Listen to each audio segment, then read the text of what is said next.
So we're going to take a look at a template example. Why? Because templates are, well, extremely hard and we need to understand them by working with them.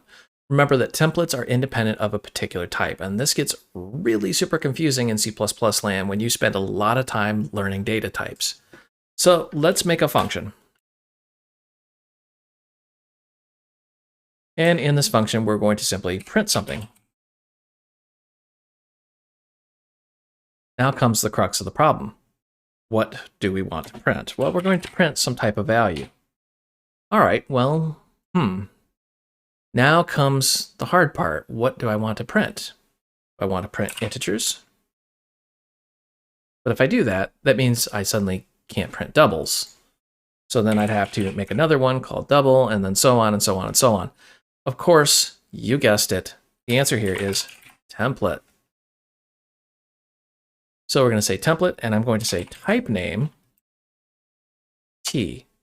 So what we're doing here is we're making a templated function, and we now, instead of using a type, we can use this guy right here, our type name, which we had denoted as T. So now this could be an integer, a double, a string, whatever we wanted it to be. Let's go ahead and let's build this real quick just to make sure that everything runs fine. This is a little bit different, so I wanted to step by step. You notice we got these brackets. If you skip that, you're going to have a hard time. So make sure it builds before you continue. Now we can go ahead and work with it. So I'm going to just say print. And we have to actually tell it now what we want to work with. So I'm going to work with an int. And let's give it the value of 1. Notice how now when we go to work with the function, we have to tell it, meaning we're saying print and you use int. So under the hood, it's doing something like this. Saying int, let's grab this copy, and it's going to say bang and bang. So it's really replacing T with those. And we can just grab this and we can reuse it. And I'm going to do this a few times. So I'm going to say double. And let's say this is 126 point, I just need a number, 007. And then we want to use a Q string.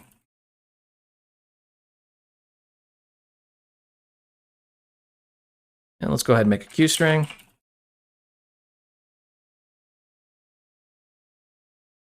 Notice these are very different data types. An integer and a double are similar but very different because they're both numbers, but they're different types of numbers. And then a Q string is not even a number at all, but we can reuse this simple function because it is now templated. Go ahead, save and run and see this in action. And of course, 126,007, and hello. We get 0 data loss because we're not trusting C++ to try to cast that for us, so we're not losing that precision, and it works with multiple data types. This is extremely cool, but it has some complexity. You have to remember to use the template keyword and give it a type or a class, and use a letter, and then you have to use that letter throughout. In this example, we just have it right here as the parameter. And now you have to define it when you work with it. So under the hood, what's happening is you're calling the function. C++ is noticing the template and going, oh, I need to know what goes in these brackets. You give it what goes in those brackets, and then it converts it automatically, and you give it the information. Extremely powerful, but as we're going to see in coming videos, it's also very error prone.